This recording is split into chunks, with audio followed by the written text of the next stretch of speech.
Already ఇప్పుడున్న currency నోట్స్పై Gandhiji గారి photo ఉంది.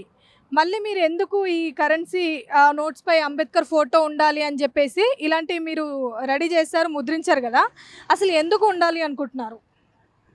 మేడం, అసలు మొట్టమొదట వస్తు మార్పిడి చేసుకునేది సమాజము అభివృద్ధి చెందుతున్నటువంటి క్రమంలో 1770లో అలెగ్జాండర్ కో కంపెనీ వారు బ్యాంకులను స్థాపించడం జరిగింది. అది 1882 వరకు మళ్ళీ 10 సంవత్సరాలలోనే దాన్ని మూసేయడం జరిగింది. తర్వాత 1806లో బెంగాల్లో మొట్టమొదటి బ్యాంకును స్థాపించడం జరిగింది.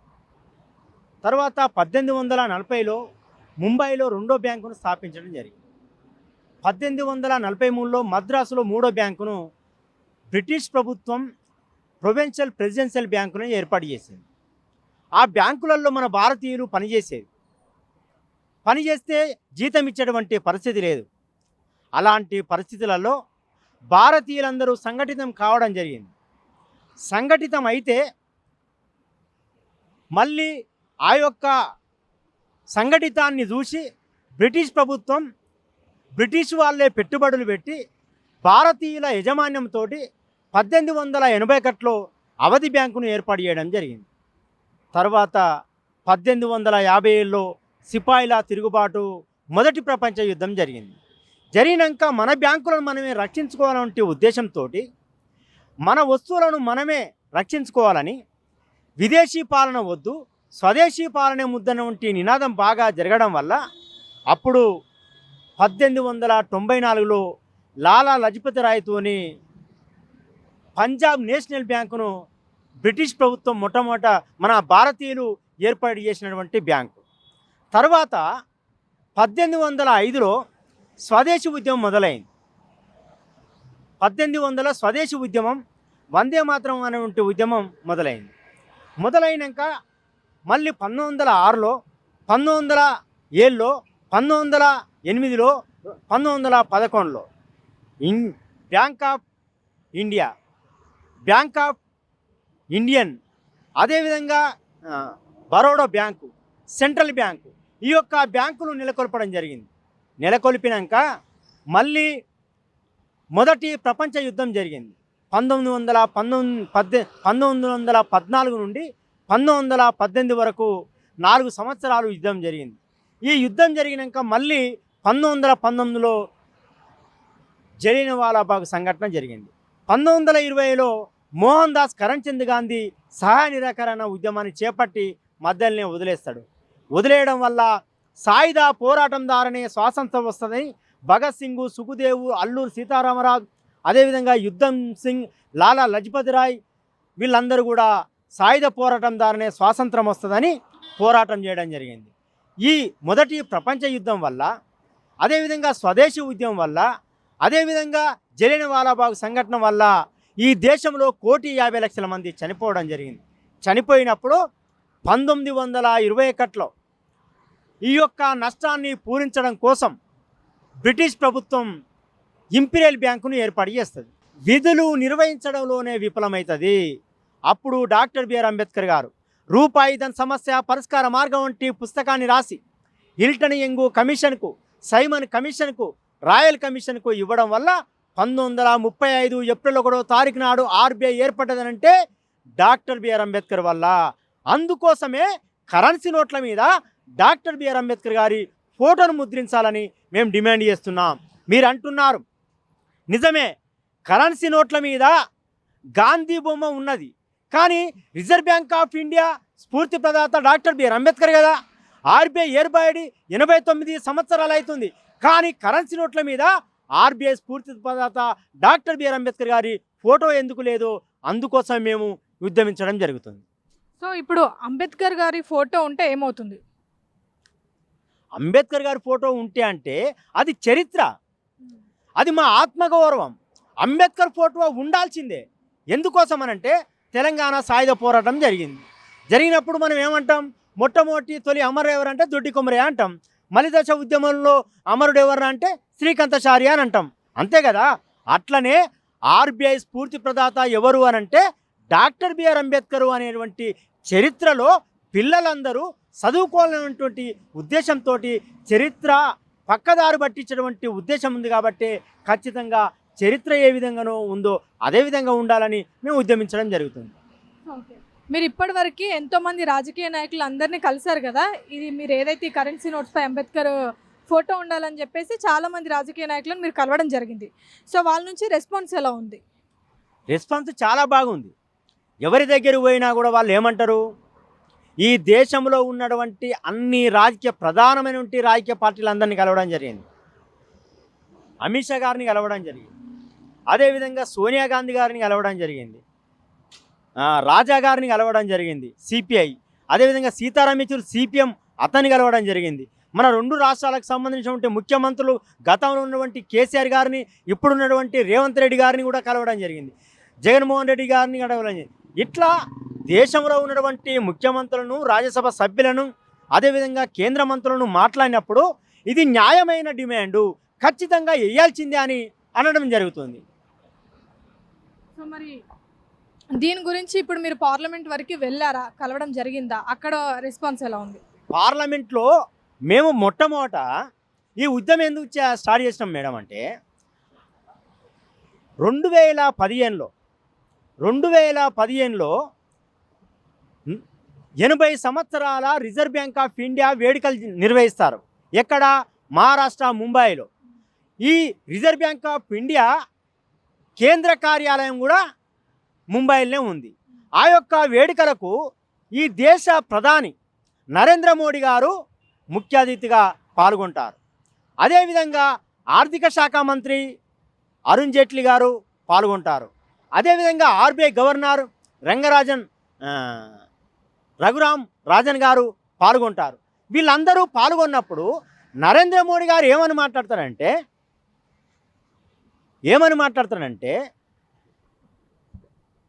బ్యాంకులన్నీ బలహీన వర్గాలు అభివృద్ధి పదంలో నడవడం కోసం, వారి యొక్క సంక్షేమం కోసమే ఉండాలని చెప్తాడు. అరే చాలా బాగా మాట్లాడుతుండు కదా మేము అనుకున్నాం. కానీ మళ్ళీ ఏమంటారంటే 2025లో ఆర్బీఐ వేడుకలు 90 సంవత్సరాల వేడుకలలో అప్పుడు గాంధీ గారు, మోహన్ దాస్ కరంచంద్ గాంధీకి 150 సంవత్సరాలు వస్తాయి కాబట్టి 150 సంవత్సరాల వేడుకల్ని మనం ఘనంగా నిర్వహించాలి, ప్రపంచమే మన దిక్కు చూసేటట్టు ఉండాలని మాట్లాడతాడు. అరే నువ్వు గంట సేపు స్పీచ్ ఇస్తావు.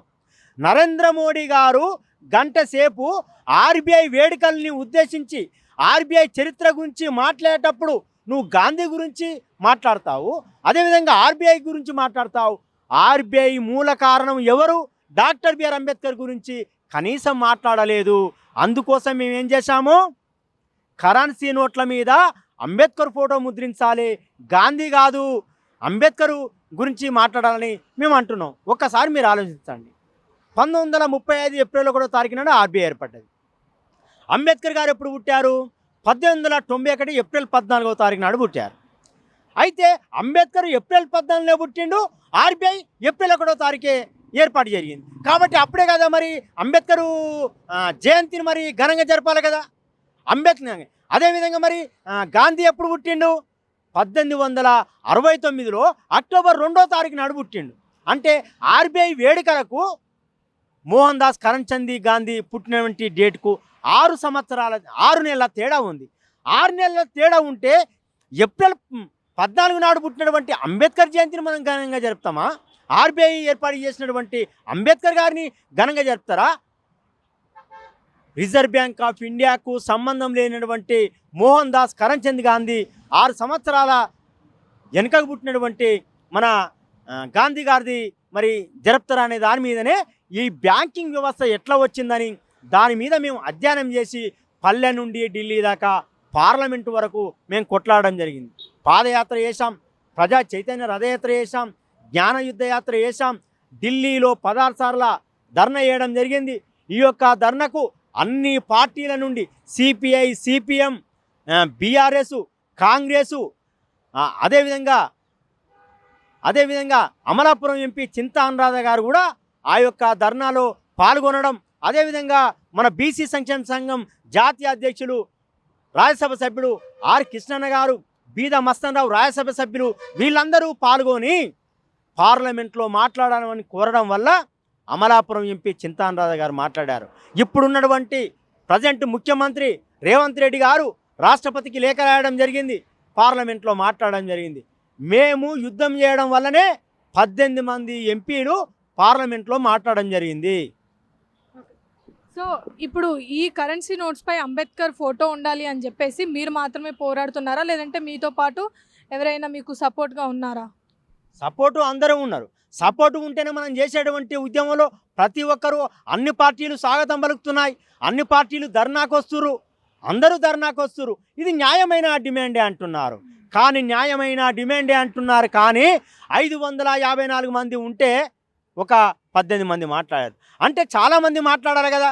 అన్ని రాజకీయ పార్టీలు కూడా ఇప్పుడు పార్లమెంటు ఎలక్షన్స్ వస్తున్నాయి, పార్లమెంటు ఎలక్షన్లు వస్తున్నాయి కాబట్టి పార్లమెంట్లో మేము ఏమంటున్నామంటే ఈ ఎన్నికల మేనిఫెస్టోలో కరెన్సీపై అంబేద్కర్ ఫోటో ముద్రించాలని మేనిఫెస్టోలో పెట్టాలని మేము డిమాండ్ చేస్తున్నాం.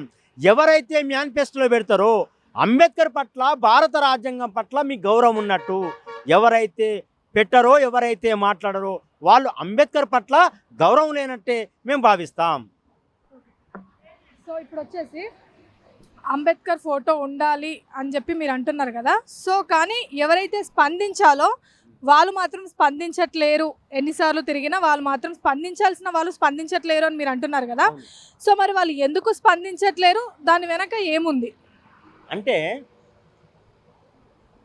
వీళ్ళది ఎట్లుందనంటే సవతి తల్లి ప్రేమ ఉంది. వీళ్ళు మేము పోగానే కలపత్రం తీసుకుంటారు, మేము పోగానే మేము ఇచ్చినటువంటి అంబేద్కర్ ఫోటో తీసుకుంటారు, వెరీ గుడ్ అని జబ్బదర్చి ముందుకు నడవండి అని అంటారు, తిండి పెడతారు, నీళ్ళు ఇస్తారు, మర్యాద చాలా బాగుంది, ఉద్యమం చాలా బాగుంది అంటున్నారు. సవతి తల్లి ప్రేమ ఉంది వాళ్ళకు. వీరు ఏదైతే మాట్లాడాల్సినటువంటి చోట వాళ్ళు మాట్లాడట్లేదు, వాళ్ళ దగ్గరికి పోయినప్పుడు చాలా బాగుందని అంటున్నారు. అందుకే మేము ఏమన్నామంటే అసెంబ్లీలో ఇది తీర్మానం చేయాలని గతంలో కేసీఆర్ గారికి ఇవ్వడం జరిగింది, జగన్మోహన్ రెడ్డి గారికి ఇవ్వడం జరిగింది. ఇక్కడ ఉన్నటువంటి గవర్నర్ తమిళసాయి గారికి కూడా మేము మెమోరాండం ఇవ్వడం జరిగింది. ఇస్తే ఆర్బీఐ గవర్నర్ గారికి లేఖ రాయడం జరిగింది. రాస్తే నన్ను అడ్రస్ చేస్తూ ఆర్బీఐ గవర్నర్ కూడా మాకు లేఖ రాయడం జరిగింది. అతను ఏమన్నాడు, ఇది న్యాయమైనటువంటి డిమాండే, ఇది వేయడం పెద్ద సమస్య కాదు, దీని మీద కూర్చొని మాట్లాడి ఓ తీర్మానం చేయాల్సి ఉంది అని చెప్పడం జరిగింది. ఎవరు చేయాల తీర్మానం అంటే పార్లమెంటు మెంబర్లు మాట్లాడాలి, రాజ్యసభ సభ్యులు మాట్లాడాలి, ఇది రాష్ట్రపతి దృష్టికి తీసుకుపోవాలి. ఈ కరెన్సీ నోట్ల మీద అంబేద్కర్ ఫోటో వేయాలని ఆర్బీఐ గవర్నర్కి ఇస్తే ఖచ్చితంగా కరెన్సీ నోట్ల మీద అంబేద్కర్ ఫోటో ముద్రిస్తారు. వీళ్ళు చెప్పట్లేదు కాబట్టి వాళ్ళు ముద్రించట్లేదు. మోడీ తలుచుకుంటే ఏమైంది, మోడీ తలుచుకుంటే నోట్లన్నీ రద్దు చేయాలి అనే దాని మీద నోట్లన్నీ రద్దు చేసి కొత్త నోట్లు వచ్చినటువంటి పద్ధతులనే ఇక్కడ నీకు ప్రింటింగ్ ఏం ఖర్చు కాదు, సంవత్సరానికి 200 కోట్లను ముద్రిస్తుంది ఆర్బీఐ సంవత్సరానికి 2000 కోట్లు ముద్రిస్తుంది. దానికి ఎంత ఖర్చు అవుతుంది, 40% కాగిత ప్రింటింగ్కు, కాగితాల దిగుమతి కోసం ఖర్చు అవుతుంది. అంటే కరెన్సీ నోట్ల మీద అంబేద్కర్ ఫోటో వేయడం వల్ల గదే 40% ఖర్చు అవుతుంది. నువ్వు గాంధీ చేసినా ఇంకెవరు చేసినా అంబేద్కర్ చేసినా కూడా నీకు అదనంగా అయ్యేటువంటి ఖర్చు ఏం లేదు. ఒక చిన్న లెటర్ నువ్వు అక్కడ ఇవ్వడమే కదా మీరు తీర్మానం చేసి అని మేము డిమాండ్ చేస్తున్నాం. ఒకసారి మీరు ఆలోచించండి, అసలు మొట్టమొదట 1935 ఏప్రిల్ 1వ తారీఖు నాడు ఆర్బీఐ ఏర్పడ్డాక తర్వాత 1949లో బ్యాంకింగ్ రెగ్యులేషన్ చట్టాన్ని తీసుకొచ్చింది డాక్టర్ బిఆర్ అంబేద్కర్. బ్యాంకులను జాతీయం చేయాలని చెప్పింది డాక్టర్ బిఆర్ అంబేద్కర్. అదేవిధంగా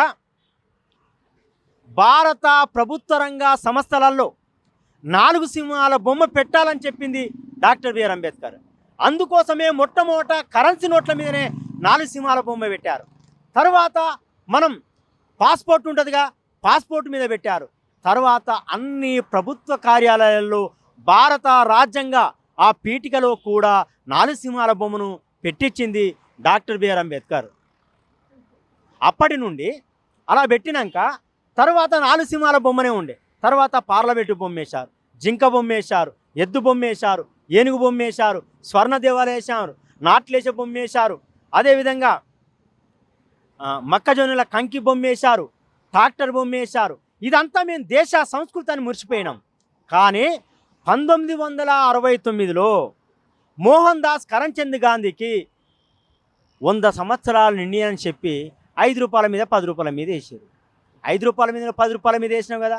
మరి ఆర్బీఐ స్ఫూర్తి ప్రదాత డాక్టర్ బిఆర్ అంబేద్కర్ కదా, కనీసం ఇప్పటి వరకు నువ్వు ఎందుకు వేయలేదు అనేటువంటి డిమాండే మా ప్రధానమైనటువంటి డిమాండు. తర్వాత మళ్ళీ మర్చిపోయాక పివి నరసింహరావు ప్రధానమంత్రి అయినాక 1996లో మళ్ళీ 5 రూపాయల మీద 10 రూపాయల మీద 20 రూపాయల మీద 50 రూపాయల మీద 100 రూపాయల మీద వేయడం జరిగింది. 1990లో 500 మీద వేయడం జరిగింది. 2000 సంవత్సరంలో 1000 రూపాయల మీద వేయడం జరిగింది. నరేంద్ర మోడీ ప్రభుత్వం వచ్చినాక 2000 నోటు మీద కూడా మోహన్ దాస్ కరంచంద్ గాంధీ బొమ్మ వేయడం జరుగుతుంది. అంటే గాంధీ అంటే కరెన్సీ, కరెన్సీ అంటే గాంధీ అని ఈరోజు అంబేద్కర్ గారిని తక్కువ చేసి ఆర్బీఐకి సంబంధం లేనటువంటి గాంధీ గారి ఫోటోను చేసి ఆయన ముందుకు తీసుకుపోతున్నారు. అంబేద్కర్ చరిత్రను వెనుక నెట్టేసేటువంటి పరిస్థితి ఈ దేశంలో నెలకొన్నది. అంటే ఇప్పుడు ఇన్నిసార్లు ఇంతగనము పోరాటం చేసి ఇంతగనము అక్కడి వరకు మీరు వినిపించినా కానీ అంబేద్కర్ ఫోటో వేయకపోవడానికి వెనక ఏమైనా కుట్ర ఉందనుకోవచ్చా? చెప్తున్నా కదా మేడం, అంబేద్కరు దళితుడు కాబట్టే ఈరోజు కరెన్సీ నోట్ల మీద అంబేద్కర్ ఫోటో వేయట్లేదు. ఎందుకోసం అనంటే కరెన్సీని ఈరోజు దేవునితో సమానంగా మనం చూస్తున్నాం. కరెన్సీ అనగానే గల్లలు వేసుకుంటారు, మొట్టమొదట కళ్ళకు అద్దుకుంటారు. అంటే అంబేద్కర్ని మొక్కాలి కదా. అంబేద్కర్ ఎవరు? దళితుడు కదా. అంటే అందుకే మేము అంటున్నాం, అంటరానితనం అవమానం అని అంటున్నాం కదా. మసీదులో పోవాలన్నా, మందిరం పోవాలన్నా, చర్చిలో పోవాలన్నా అంబేద్కర్ ఫోటో కరెన్సీ నోట్ల మీద ఉంటే మసీదులో పోతుంది, మందిరం పోతుంది, చర్చిలో పోతుంది, ప్యాకెట్ మెన్లో పోతుంది. అప్పుడు అంటరానితనం పోతుంది, ఆత్మగౌరవం పెరుగుతుంది. అంబేద్కర్ అప్పుడు అందరి వాడవుతాడు, ఇప్పుడు కొందరు వాడే అవుతాడు. అంబేద్కర్ను దళిత బహుజనులు తప్ప ఈరోజు అగ్రవర్ణాల్లో ఉన్నటువంటి కొంతమంది అసలు లేనటువంటి పరిస్థితి. అందుకోసమే అంబేద్కరు ఒక దళితుడు కాబట్టి అతన్ని చరిత్రను అతన్ని చిన్న చూపు చూస్తున్నటువంటి పరిస్థితి నెలకొన్నది. సో సమ్మక్క సారక్క హుండీలో మొన్న ఏమంటారు ఈ నోట్స్ అనేవి రావడం జరిగింది. ఈ కరెన్సీ నోట్స్ పై అంబేద్కర్ ఫోటో ఏదైతే ఉందో ఈ నోట్స్ అక్కడ రావడం జరిగింది. అవి వేసిందే మేము కదా, ఆ నోట్లు వేసింది మేమే. ఒకసారి అండి, అది ఈ నోట్లు ఇలా ఉండాలని 2016 నుండి మేము కేంద్ర రాష్ట్ర ప్రభుత్వాలను మేము అడుగుతున్నాం, మాట్లాడమని, లేఖలు రాయమని, అసెంబ్లీలో తీర్మానం చేయమని, పార్లమెంట్లో మాట్లాడమని, పార్లమెంట్లో బిల్లు పెట్టి అంబేద్కర్ ఫోటో ముద్రించాలని మేము చెప్పితే వీళ్ళు వినట్లేదు. కాబట్టి కోటాను కోట్ల మంది అక్కడికి వస్తారు. కాబట్టి సమ్మక్క సారక్క అనంటే వాళ్ళు ఒక యుద్ధ వీరులు. అందుకోసమే చరిత్ర చూసుకుంటే యుద్ధ వీరులు, ఇప్పుడు మనం చూసుకుంటే దేవతలు. అందుకోసమే ఓ దేవుడా ఈ ఆర్బీఐకి అదేవిధంగా రాజకీయ పార్టీలకు ప్రజాప్రతినిధులకు జ్ఞానోదయం కల్పించాలి దేవుడా. కరెన్సీ నోట్ల మీద అంబేద్కర్ ఫోటో ముద్రించాలని మేము ఏం చేశామనంటే 10,000 రూపాయలు అంటే 1000 నోట్ల రూపాయలను అందులో దాంట్లో వేయడం జరిగింది. వేస్తే అది లక్షలాది మంది చూడడం జరిగింది, కోటాను మంది చూడడం జరిగింది. అది ఎలా ఉండిలో వేసినటువంటి డబ్బులు లెక్క పెట్టేటప్పుడు ఈ నోట్లను కూడా అందులో వేయడం వల్ల పత్రికలలో టీవీలలో రావడం జరిగింది. సభ్య సమాజం మొత్తం చూసింది. దానికి మేము సంతోషపడుతున్నాం. కానీ కొన్ని ఛానళ్ళల్లో కొన్ని పత్రికలలో ఏమని వచ్చింది, అది డమ్మీ నోటు, అది చెల్లని నోటు, అది డమ్మీ నోటు, అది చెల్లని నోటు అనేటువంటి పద్ధతిలో ఏలనగా మాట్లాడడం జరిగింది. అందుకోసం మేము అంటున్నాం, ఇది డమ్మీ నోటు కాదు, ఇది చెల్లని నోటు కాదు, ఇది ఏం నోటు అని అంటే డిమాండ్ నోటు. ఇక్కడ మేము చరిత్ర మేము రాసాం. ఆర్బీఐ స్ఫూర్తి ప్రదాత డాక్టర్ బిఆర్ అంబేద్కర్ 1921లో ఇంపీరియల్ బ్యాంకు కుప్పగూలిపోయినప్పుడు రూపాయి సమస్య పరిష్కార మార్గం అనేటువంటి పుస్తకాన్ని రాసి హిల్టన్ యంగ్ కమిషన్కు, సైమన్ కమిషన్కు, రాయలసీమ కమిషన్కు ఇవ్వడం వల్ల 1934 యాక్ట్ ప్రకారం 1935 ఏప్రిల్ 1వ తారీఖు నాడు ఆర్బీఐ ఏర్పడ్డదంటే ఆనాడు అంబేద్కర్ లేకపోతే ఈనాడు రిజర్వ్ బ్యాంక్ ఆఫ్ ఇండియా లేదు అని మేము చరిత్రను రాస్తే ఇది డమ్మీ నోట్ అంటారు, ఇది చెల్లని నోట్ అంటారు. అందుకోసమే ఇప్పటికైనా వారందరూ కూడా అర్థం చేసుకొని ఇది డిమాండ్ నోట్ అని చెప్పాలని, ఈ యొక్క డిమాండ్ సాధన కోసం ప్రజా సంఘాలు, పౌర సమాజం ప్రతి ఒక్కరూ తమ మద్దతునిచ్చి మేము చేసేటువంటి ఉద్యమంలో ప్రతి ఒక్కరూ పాల్గొనాలని మేము విజ్ఞప్తి చేస్తున్నాం. సో ఇక్కడ మన హైదరాబాద్లో ఉన్న ఆర్బీఐ ఏదైతే ఉందో అక్కడ వెళ్ళి మీరు కలవడం జరిగిందా? ఇక్కడ ఆర్బీఐ రీజనల్ డైరెక్టర్ని కలవడం జరిగింది. ఆర్బీఐ గవర్నర్ ఆఫీసులో కూడా లేఖ ఇవ్వడం జరిగింది. ఇప్పుడు 89 సంవత్సరాల వేడుకలు నిర్వహిస్తుంది కాబట్టి ఆర్బీఐ ప్రతి బ్యాంకులలో అంబేద్కర్ ఫోటో ఉండాలని మేము విజ్ఞప్తి చేస్తున్నాం. ఎందుకోసమనంటే భారత రాజ్యాంగం ఈ చట్టాలన్నిటికీ ఈ ప్రజాస్వామ్యాన్ని నడిపించడానికి ఏ విధంగా ఉపయోగపడుతుందో, సర్వసత్తాక, సామ్యవాద, సర్వభౌమాధికార, లౌకిక, గణతంత్ర రాజ్యాంగం ఏ విధంగా ఉందో రిజర్వ్ బ్యాంక్ ఆఫ్ ఇండియా కూడా ఈ భారతదేశంలో ఉన్నటువంటి ప్రభుత్వ రంగ, ప్రైవేట్ రంగ బ్యాంకులన్నిటికీ సుప్రీం ఆర్బీఐ. ప్రైవేటు బ్యాంకులను తీసేయాలన్నా ఉంచాలన్నా ఆర్బీఐ నిర్ణయమే తీసుకోవాలి. ప్రభుత్వ బ్యాంకు ఉండాలన్నా తీసేయాలన్నా ఆర్బీఐ నిర్ణయం తీసుకోవాలి. అంటే అన్ని బ్యాంకులకు సుప్రీం ఏంటిది? Reserve bank of India, RBI. అందుకోసం మేము అంటున్నాం, సుప్రీం ఆర్బీఐ అయినప్పుడు ఆ ఆర్బీఐ వేడుకలలో డాక్టర్ బిఆర్ అంబేద్కర్ గారి ఫోటో ప్రతి ప్రభుత్వ బ్యాంక్ అయినా ప్రైవేట్ బ్యాంక్ అయినా ముఖద్వారం వద్దనే ఉండాలి. దాంట్లో ఉంటుంది రిజర్వ్ బ్యాంక్ ఆఫ్ ఇండియా ఏర్పడడానికి ఉన్నటువంటి పుస్తకంలోనే, యాక్టులనే ఉంటుంది. ముందు పీఠికలో ఏముంటుంది? Reserve bank of India logo ఉంటుంది. అదేవిధంగా ఇటు సైడ్ అంబేద్కర్ ఫోటో ఉంటుంది. ఏ విధంగా ఎందుకోసం మనం ఆర్బీఐ ఏర్పడ్డది అనేది చరిత్ర కూడా మొత్తం రిజర్వ్ బ్యాంక్ ఆఫ్ ఇండియా ముద్రించినటువంటి పుస్తకంలోనే ఉంటుంది. అందుకోసమే ప్రతి ఒక్క ఎంప్లాయీ కూడా ఆ వేడుకల్లో అంబేద్కర్కు దండం పెట్టాల్సిందే. అంబేద్కర్ చేసినటువంటి త్యాగాలను చెప్పాల్సిందే. చెప్పకపోతే వారు చరిత్రహీనులైతారని కూడా, వాళ్ళు చేసేటువంటి ఉద్యోగం కూడా ఉద్యోగ ధర్మానికే అది విరుద్ధమని ఈ సందర్భంగా తెలియజేస్తున్నా. ఎవరైతే ఏ బ్యాంకులో వెళ్తే మేము కూడా యాత్ర చేస్తాం. 31వ తారీఖు నాడు మేము యాత్ర చేస్తాం. అన్ని బ్యాంకులలో అంబేద్కర్ ఫోటో ఉండాలి. ఆర్బీఐకి సంబంధించినటువంటి చరిత్ర ఓ పుస్తకం అనేది ముందు పీఠికలో ఉన్నటువంటి ఆ ముందు పేజీలో ఉన్నటువంటి ఆ విషయ సూచిక ఉన్నటువంటి పేజీనే అక్కడ మీరు ప్రింటింగ్ చేసి అక్కడ అంటించాలని ఈ సందర్భంగా మేము విజ్ఞప్తి చేస్తున్నాం. Thank you sir.